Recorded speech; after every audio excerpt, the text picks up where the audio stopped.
War is won, not by grand strategies meticulously planned in distant headquarters, but by desperate moments in the suffocating clamor of steel and fear.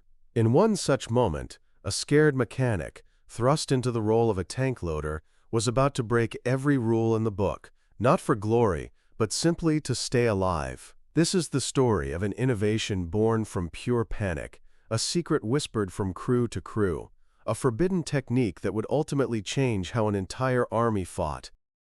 The air inside the M4 Sherman was thick, a suffocating cocktail of hot oil, sweat, and the acrid ghost of gunpowder. At 11:23 a.m. on September 19, 1944, Private First Class Walter Kowalski crouched within this steel beast near Ericourt, France, and felt the world shrink to the size of his own hammering heart. Through the narrow periscope, the emerald fields of Lorraine were a horrifying canvas. 3 German Panzer IV tanks, sleek predators of the battlefield, were closing from 800 yards. They moved with a chilling confidence the Sherman crews had come to dread. Walter's hands, slick with a mixture of sweat and lubricating oil, were shaking uncontrollably. He wasn't a loader, he was a mechanic. The man whose place he took had been vaporized 2 days prior when a Panzer round had punched through this very turret as if it were cardboard. The memory was a fresh, bleeding wound in the minds of the entire crew. Walter had loaded precisely 4 training rounds in his entire life before this violent baptism. Now, his life, and the lives of the 4 men around him, depended on him doing it faster than the enemy. The tiny compartment was a symphony of chaos. Next to him, the gunner, a veteran named Davis, was screaming, "Traverse! God damn it, traverse left! I can't get a bead!" Above, the commander, Sergeant Miller, his voice, a strained roar filtering down from the cupola, was yelling coordinates into the radio, a desperate litany of numbers and letters. Target 1, 9 o'clock, 600 yards. Fire. When ready, Davis. Fire. Below their feet, the driver slammed the tank into reverse, the gears shrieking in protest as the Sherman lurched backward into the flimsy concealment of a hedgerow. Branches scraped and screeched against the hull like fingernails on a blackboard. And in the middle of it all was Walter, tasked with the simple yet impossible act of loading the 75mm cannon. Fast. He lunged for the first shell in the ready rack, 38 pounds of solid, unforgiving, high-explosive steel.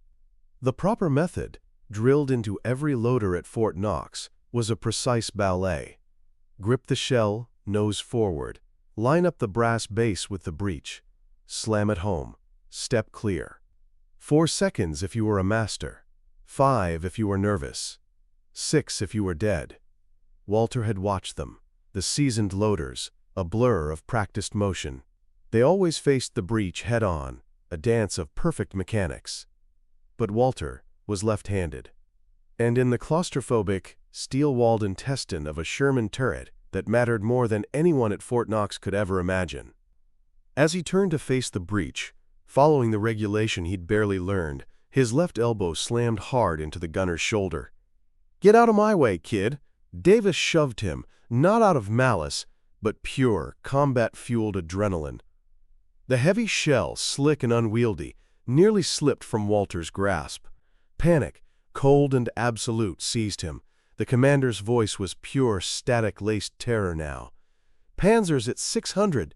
They're lining up! Load the gun, Kowalski! Load the damn gun!"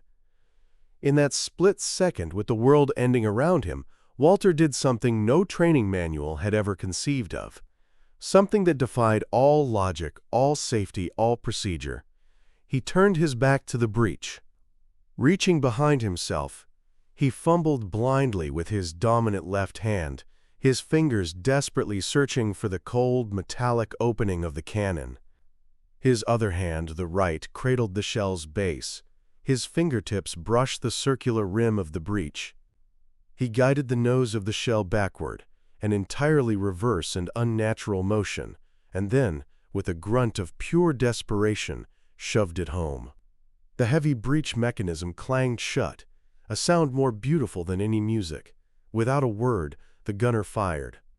The recoil was a physical blow, a wave of force and searing heat that drove hot metal and suffocating smoke backward. It singed the fabric on Walter's back and the fine hairs on his neck. He didn't care. He was already reaching for the next shell, his body moving on pure, newly forged instinct. Same motion, back turned, left hand guiding, right hand ramming. 3 seconds. The breech closed, the gun fired. Walter's ears rang with a deafening metallic peal. Cordite, sharp and bitter, burned his throat. Third shell. Same backward method. 2.5 seconds. Fourth shell. 2 seconds flat. The commander's voice, suddenly calm, cut through the noise. Impacts. 4 impacts. 4 kills. 6 minutes of hellish combat. In a field now 400 yards away, 4 columns of oily black smoke climbed into the pale French sky. The German tanks were burning. The crew went silent, the sudden peace more deafening than the battle. Walter stood there, his back still turned to the breach, his hands blackened with powder residue, his whole body trembling from the adrenaline crash. The gunner, Davis, just stared at him. The commander, Sergeant Miller, climbed down from his hatch, his face a mask of grime and disbelief. He looked at Walter as if he'd just grown a second head. Nobody loaded a 75mm cannon backward. It violated every safety protocol, every training procedure, every manual written since 1942. But it worked. And in that moment, Walter Kowalski, the left-handed mechanic, realized something the instructors at Fort Knox had never considered. What happened next would change how every Sherman crew in the Third Army loaded their guns. The M4 Sherman tank, the chariot in which Walter Kowalski served, was never intended to be a duelist. It was a workhorse designed in 1941 with a different purpose in mind: to support infantry, to smash through defensive lines, to be a reliable, mass-produced, and easily repaired engine of war. The United States Army, in its industrial might, churned out an astonishing 49,000 of them between 1942 and 1945.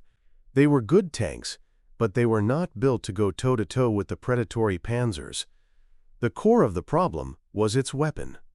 The Sherman's 75mm cannon, adequate in 1942, was terrifyingly outmatched by 1944.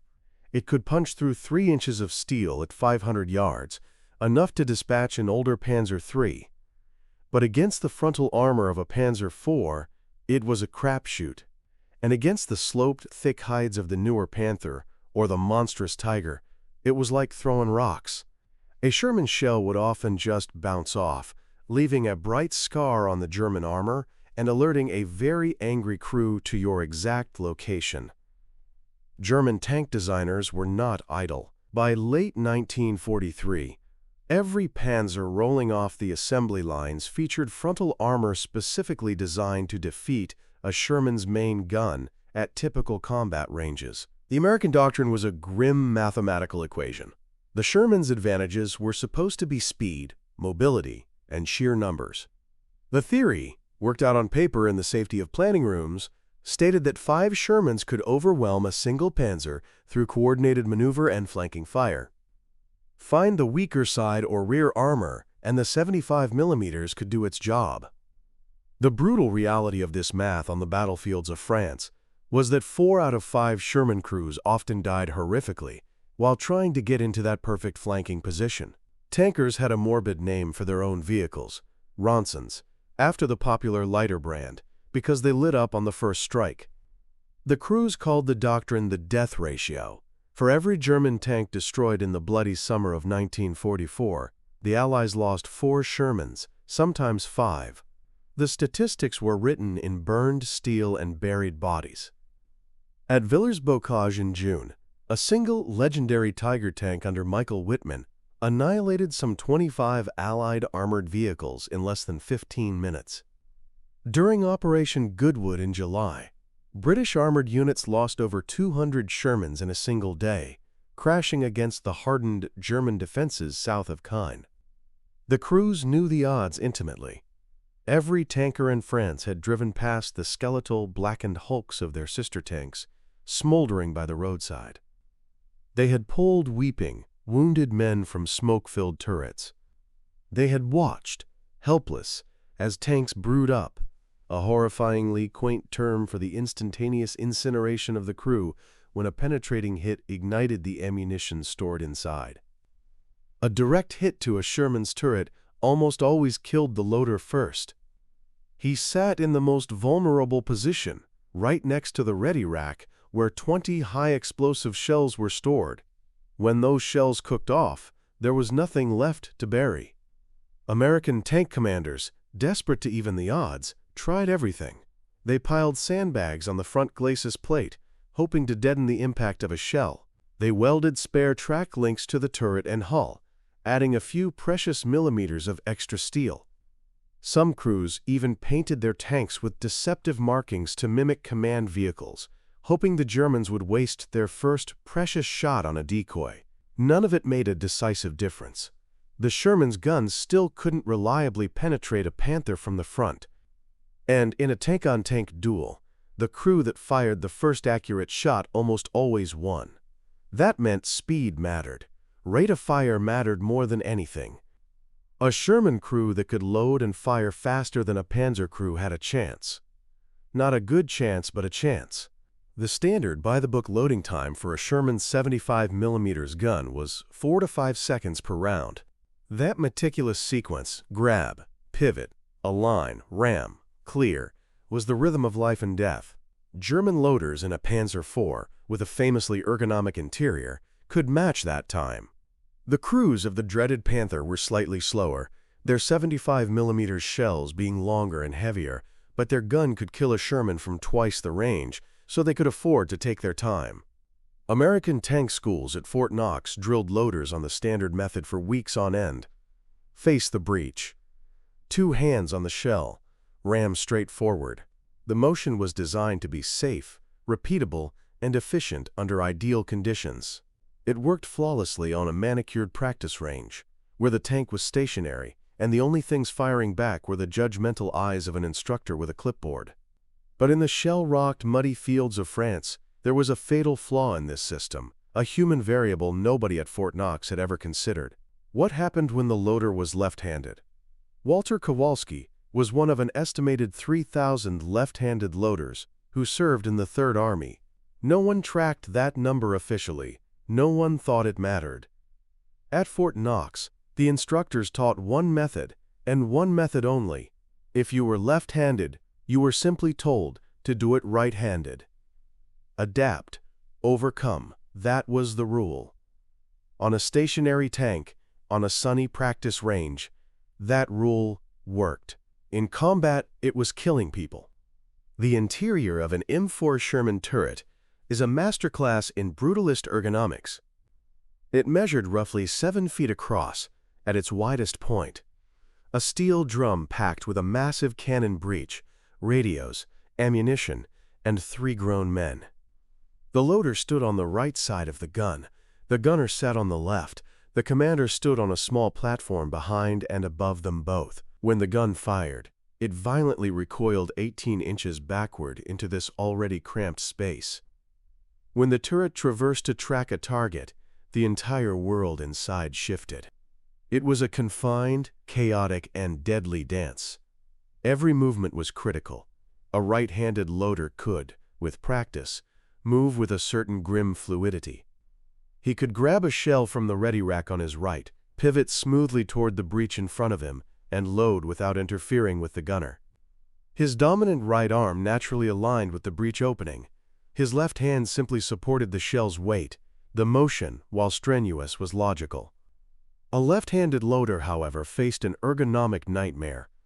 To follow the standard right-handed method, he was forced to grip the heavy shell with his weaker right hand leading. His stronger, more coordinated left hand could only support from behind. When he pivoted toward the breech, his left elbow swung wide, out and away from his body. In the brutally tight confines of the turret, that elbow would inevitably smash into the gunner's shoulder, the traverse wheel, or the radio mount. every single time. The result was a clumsy, interrupted sequence that cost precious seconds. Left-handed loaders, struggling against their own bodies, averaged 5 to 6 seconds per round instead of 4. In the sterile environment of training, instructors shrugged and called it acceptable. In combat, those extra 2 seconds were an eternity. They were the difference between getting off a second shot and taking a fatal hit. The evidence was anecdotal, but damning. At Ericourt, in mid-September 1944, the 4th Armored Division lost 18 Sherman tanks in just the first 2 days of savage fighting. After-action reports, dry and clinical, noted that several loaders were killed while struggling with the breech mechanism. One tank commander reported that his left-handed loader had fumbled a shell during combat and dropped it. The delay cost them 8 seconds. A Panzer round tore through their turret before they could fire again. The loader died instantly. The gunner lost both legs. The problem went even deeper than just left-handed loaders. Even right-handed men struggled with the standard method when the tank was moving. Shermans lacked a gun stabilization system. When the tank bucked and rolled over rough terrain, the turret shook, the breech becoming a moving target. Loaders had to time their every motion to the violent pitching of the tank.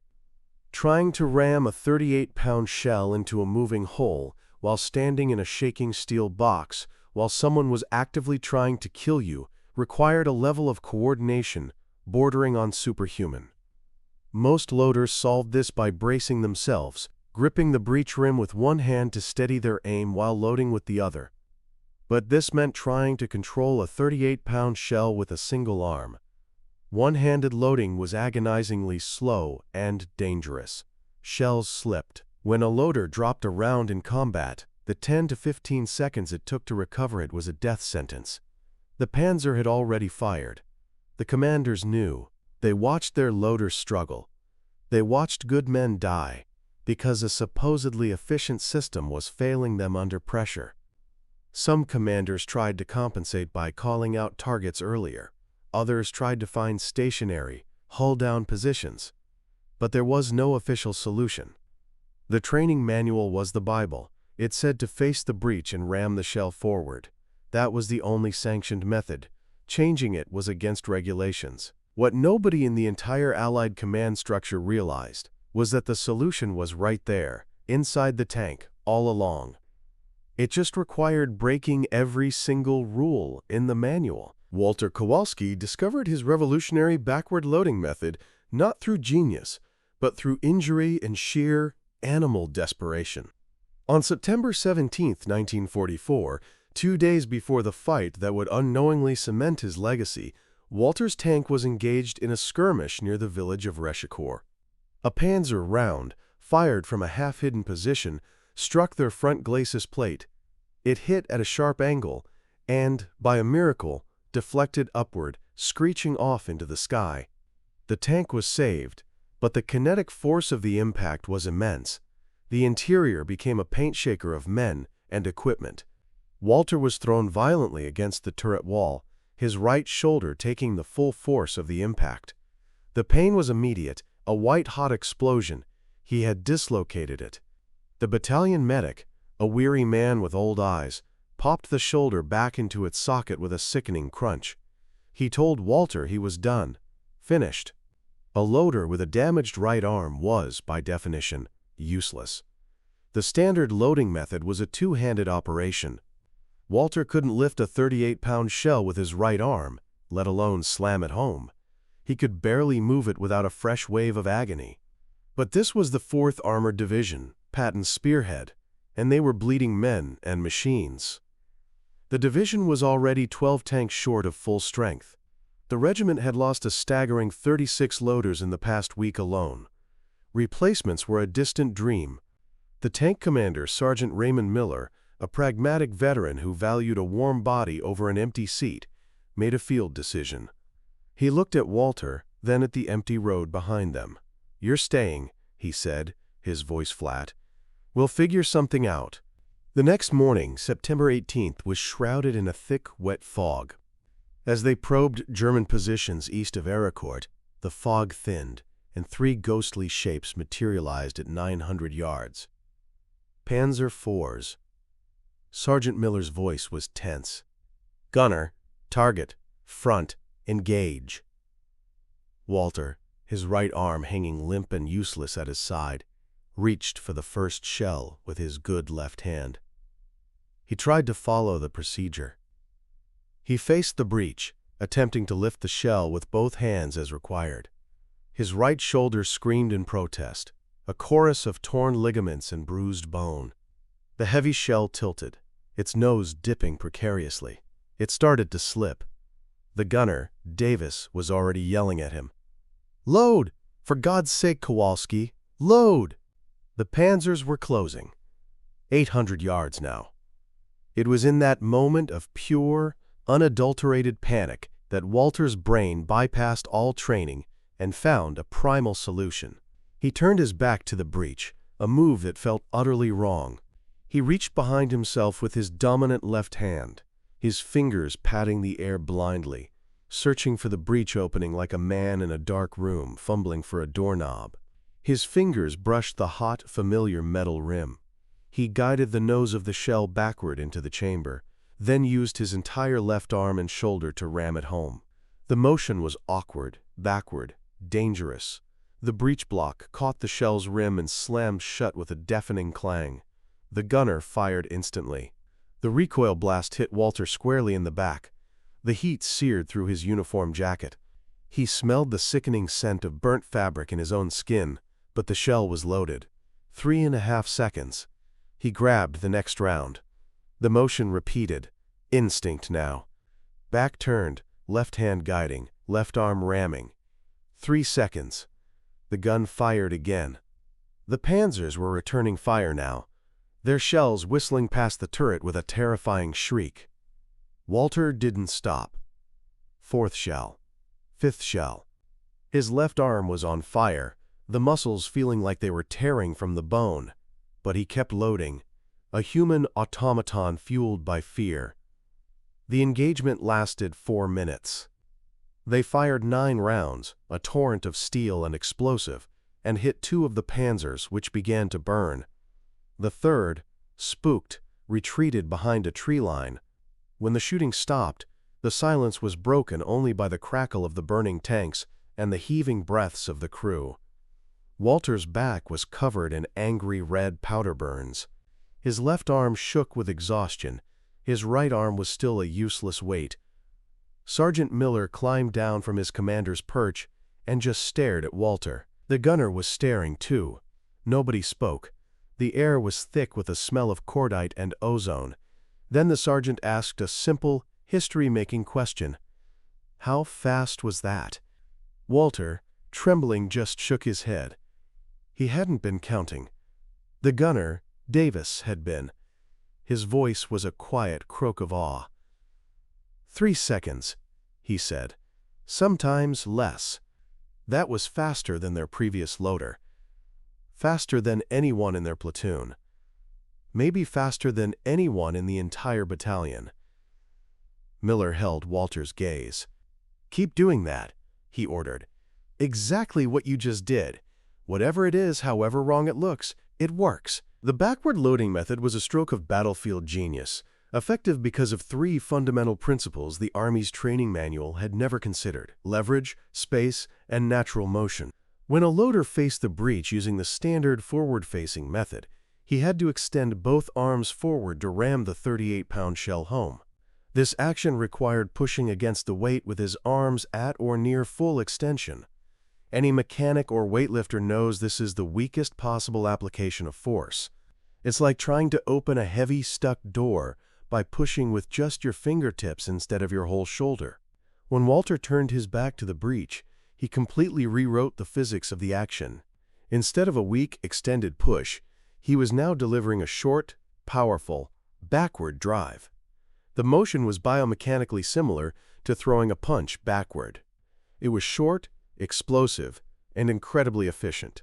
His arm only had to travel about 12 inches, and he could engage the powerful muscles of his shoulder and back, not just his triceps. The result was a dramatic increase in speed and a decrease in fatigue.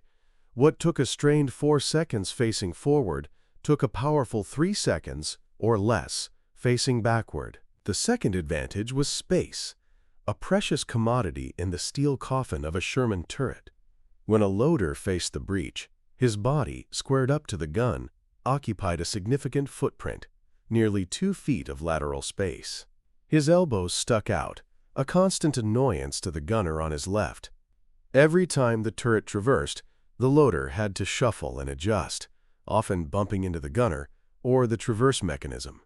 Each collision, however slight, cost a fraction of a second.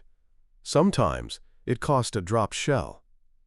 When Walter turned his back, his body profile narrowed dramatically. His shoulders were now aligned parallel to the gun, not perpendicular to it. He occupied maybe 10 inches of lateral space instead of 24. Suddenly, the gunner could work his controls without being jabbed by an elbow. The commander could lean down from his perch to use the periscope without hitting Walter's head. The entire crew had more room to breathe, to move, to function as a unit in the heat of battle. The third advantage, however, was the most profound. It was about natural, instinctive motion. Right-handed loaders were taught to lead with their right hand because it was their dominant hand. This made sense in a vacuum. But in the cramped, twisting reality of the turret, leading with the right hand while reaching for shells on the right required an awkward torso twist. It was a conscious, coordinated effort. Under the extreme stress of combat, when adrenaline and fear flooded the system, that fine coordination could easily break down. Loaders would fumble, drop shells, and waste the precious seconds that separated life from death. Left-handed loaders had it even worse, forced to lead with their weak hand, every motion fighting against a lifetime of muscle memory. Walter's backward method, born of his injury, eliminated this entire problem. He reached behind himself with his dominant left hand. The motion was natural, reflexive. It didn't require thought. Under fire, when his conscious brain was screaming in panic and his hands were shaking, his muscle memory took over. His left hand instinctively knew where the breach was without looking. It could feel the opening, guide the shell home by touch alone. It was faster, more reliable, and it turned out to work for both left-handed and right-handed loaders. A righty could use the exact same backward motion, leading with his right hand, with the same gains in speed and efficiency. But the method had one glaring, potentially career-ending problem. It flagrantly violated every safety rule written for Sherman tank operations, and that meant Walter Kowalski couldn't teach it to anyone else without facing a court-martial. The official U.S. Army regulations for tank gunnery, enshrined in Technical Manual 9-731A, were explicit and unforgiving about loading procedures. Rule 1. Loaders will face the breech at all times. Rule 2. They will maintain visual contact with the shell and breech during the entire loading process. Rule 3. They will use both hands in a coordinated forward motion. Rule 4. They will step clear of the gun's recoil path after loading.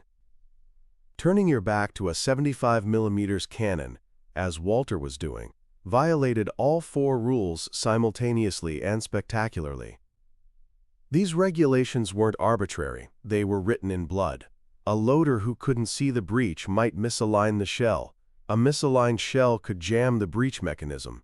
A jammed breech in the middle of a firefight was a death sentence. The manual cited 3 documented cases from the North Africa campaign where improper loading techniques had caused catastrophic breech failures.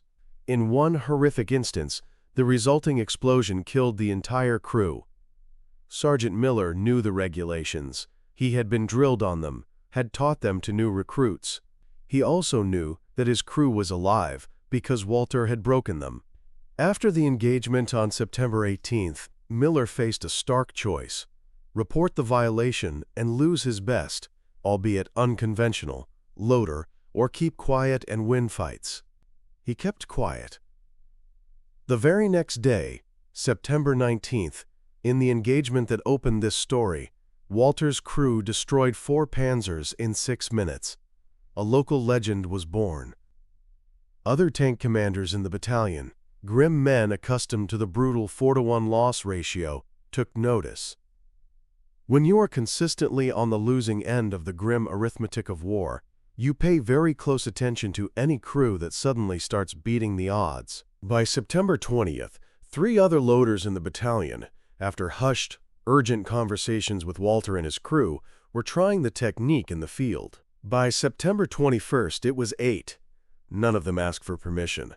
They just started turning their backs to the breach during combat, and they started surviving. The results were immediate and impossible to ignore. Tanks using the backward method were firing 9 to 10 rounds per engagement, up from the typical 6 to 7. They were landing killing shots before the slower-firing Panzers could properly zero in. Crew survival rates in those specific tanks jumped. The 4th Armored Division's overall kill ratio, while still grim, began to improve, moving from a disastrous 4-to-1 against them to nearly even in the units where the technique was spreading. It moved like a virus of battlefield wisdom through whispered conversations and quick clandestine demonstrations behind the maintenance sheds. There were no written instructions, no official training. It was a forbidden art, a loader's secret handshake that could get them court-martialed if anyone with enough rank to care noticed. Lieutenant Colonel Creighton Abrams noticed. Abrams, commander of the 37th Tank Battalion, was a force of nature. Just 30 years old, he was already famous for his aggressive, lead-from-the-front style of tank tactics. This was the man who would later lead the armored column that broke the siege of Bastogne during the Battle of the Bulge, and who would one day become Chief of Staff of the entire U.S. Army. But in September 1944, he was a battalion commander obsessed with keeping his crews alive. On September 23rd, while observing a live-fire training exercise, Abrams' sharp eyes caught it. He saw one of his loaders turn his back to the breach. The loader, a right-hander who had learned the trick from a buddy, completed the motion in under 3 seconds. Abrams' voice cut through the air. "Cease fire! Halt the exercise!" He ordered the crew out of the tank and, with a face like thunder, demanded an explanation. Sergeant Miller stepped forward, saluted, and told Abrams everything. He told him about Kowalski, the injured shoulder, the desperation, the backward method, the results, the survival rates. Abrams listened intently, his eyes fixed on Miller, not interrupting once. When Miller finished, a tense silence hung over the training area. Abrams asked one simple, pragmatic question. "Does it work better than the manual?" Miller didn't hesitate. "Yes, sir. 2 seconds faster per round, on average. Higher accuracy under fire because the boys ain't fumbling. Fewer dropped shells. Better crew coordination in the tight space." Abrams was silent for what felt like an eternity. Every tanker in the vicinity was watching, waiting to see if Miller and his prodigy loader were about to be charged. Then Abrams made a decision that would ripple through the entire Third Army, a decision that prioritized lives over regulations. Abrams ordered every single loader in his battalion to learn the backward method, immediately. He didn't care what the manual said, he cared about kill ratios. He cared about crew survival. If turning your back to a 75mm cannon kept his men alive and brought them home, then that was the new standard of the 37th Tank Battalion. Within 48 hours, the battalion was informally retraining all of its loaders, including new replacements, on what they were now calling the Kowalski technique. Abrams brought Walter in to personally demonstrate the motion, breaking it down step by step. He had experienced loaders practice it on dummy rounds until they could consistently match Walter's 3-second time. The training was entirely unofficial. There was no written documentation, no official modification to field procedures, just practical, life-saving instruction that worked. By October 1st, a staggering 90% of the loaders in the 37th Battalion were using the backward method in combat. Their average engagement time dropped from 12 minutes to 8. Their kill ratio against German armor improved to better than 1:1. They were losing fewer tanks, destroying more Panzers, and coming home alive. The success of the 37th was too stark to go unnoticed. Other battalion commanders in the 4th Armored Division saw Abrams' unit outperforming theirs and started asking what he was doing differently. He told them. Some, pragmatic men like himself, adopted the technique immediately. Others resisted, hiding behind the dogma of the manual. Regulations existed for a reason, they argued. Changing field procedures without authorization from higher command was grounds for disciplinary action, but the Third Army was commanded by General George S. Patton. And Patton, famously, cared about exactly two things: audacious speed and brutal results. When his staff presented him with the after-action reports from the 4th Armored Division highlighting the sudden, dramatic improvement in the 37th Battalion's performance, Patton allegedly asked one blunt question: "Why aren't all my loaders doing this?" On October 7, 1944, Patton himself paid a visit to the 4th Armored Division's headquarters. He watched Walter Kowalski demonstrate the backward loading method. He then watched 3 other loaders, all trained in the last week, match the technique. He timed them with his own personal stopwatch: 2.9 seconds, 2.8 seconds, 3.0 seconds. Patton, a man who understood the mechanics of violence better than anyone, turned to his chief of staff and gave a direct, unequivocal order. Every tank battalion in the Third Army would adopt this loading method immediately. Any battalion commander who refused would be relieved of command.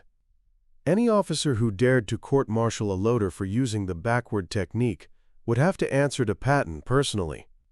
The Third Army comprised 11 armored divisions, with roughly 4,000 Sherman tanks.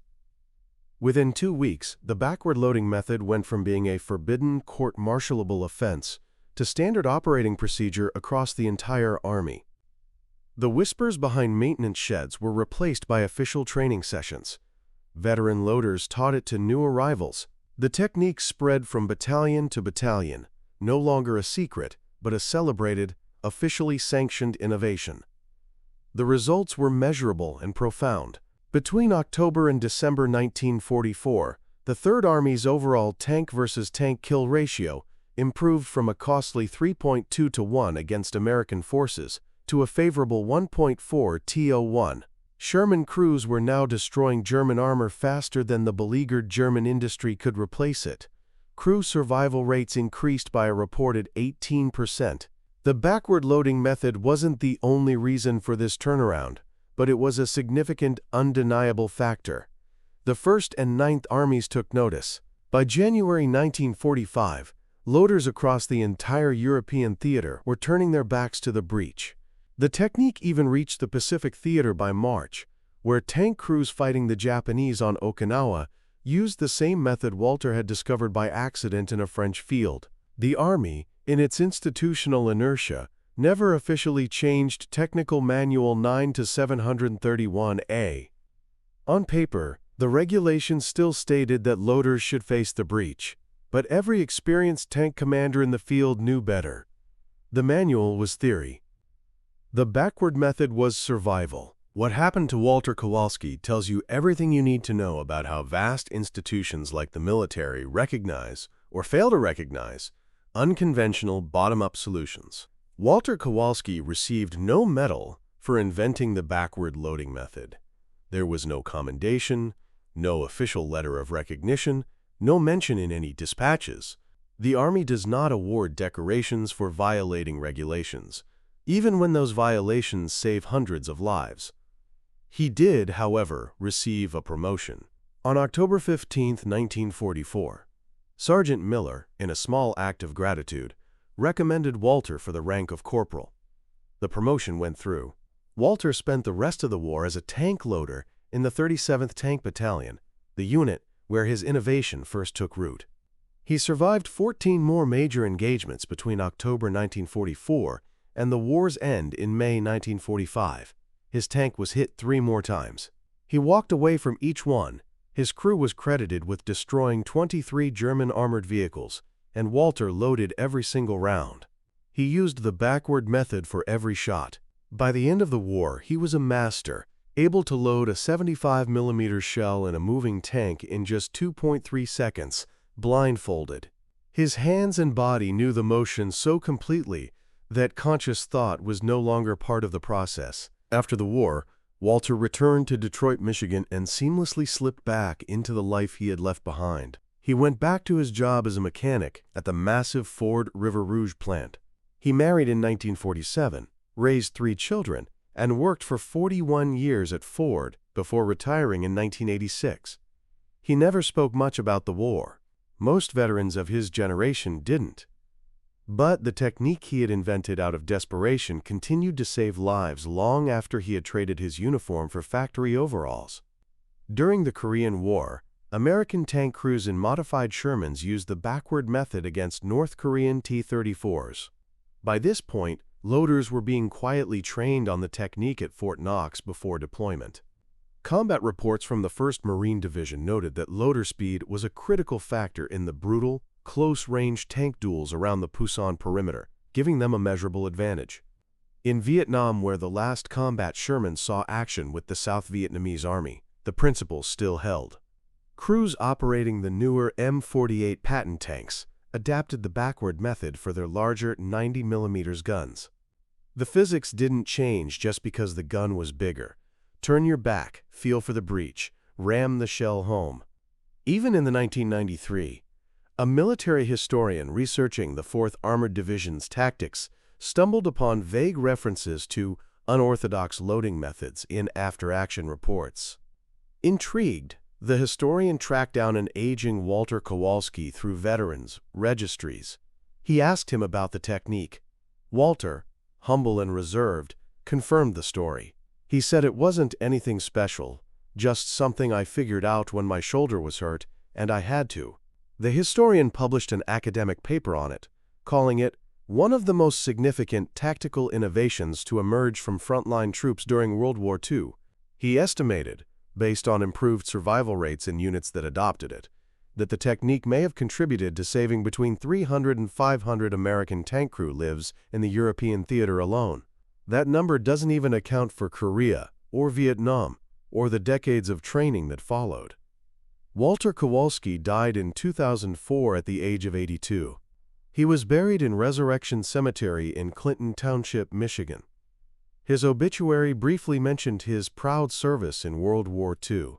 It did not mention that he had changed how American tanks fought. His 3 children attended the funeral. So did 7 other men, all elderly, all strangers to the family. They were all former tank loaders. They had learned the technique from men who had learned it from men who had served with Walter in France. None of them had ever met him. They came to pay their respects because they understood, in a way no one else could, what he had given them. The legacy of the backward loading method is a quiet one, a testament to the anonymous genius of the common soldier. It remains standard practice for American tank loaders until the widespread adoption of fully automatic loading systems in modern main battle tanks. Even then, the last crews to manually load shells, in early M1 Abrams models, were taught modified versions of the backward grip and ramming technique during training, a direct institutional descendant of Walter's desperate improvisation. Today, you can find Walter's service record at the National Archives. The documents are sterile: rank, unit, dates of service. Nothing more. But if you dig deeper into the after-action reports of the 4th Armored Division for September and October 1944, you'll find the clues, the brief, unexplained references to improved loading times and increased crew efficiency. The reports don't explain why, they just note the results. At the Patton Museum of Cavalry and Armor, a beautifully restored M4 Sherman sits on display. Its olive drab paint is immaculate, its markings crisp. The interior is preserved just as it was in 1944. If you stand in the loader's position, on the right side of the cavernous breech, you understand immediately. The space is suffocatingly tight. You understand instantly why Walter Kowalski turned his back. There simply wasn't room to do it any other way and be truly fast. The museum placard dutifully describes the Sherman specifications: armor thickness, gun caliber, engine horsepower. It mentions, in passing, that American crews developed innovative tactics to overcome the Sherman's disadvantages. It does not mention Walter Kowalski. It does not mention the backward loading method. It does not mention that sometimes The most important innovations don't come from generals with maps, but from scared, 20-year-old mechanics just trying not to die. And that, in the end, is how wars are truly won. Not just by grand plans, but by ordinary people, in extraordinary moments, breaking the rules when the rules no longer work. Dear viewers, thank you for being here. Stay tuned to the channel for tons of exciting videos. Every day we upload fresh stories packed with thrills, suspense, and surprises. Don't miss out. Comment, share, subscribe, and hit that like button. This channel is for you, and the best is yet to come.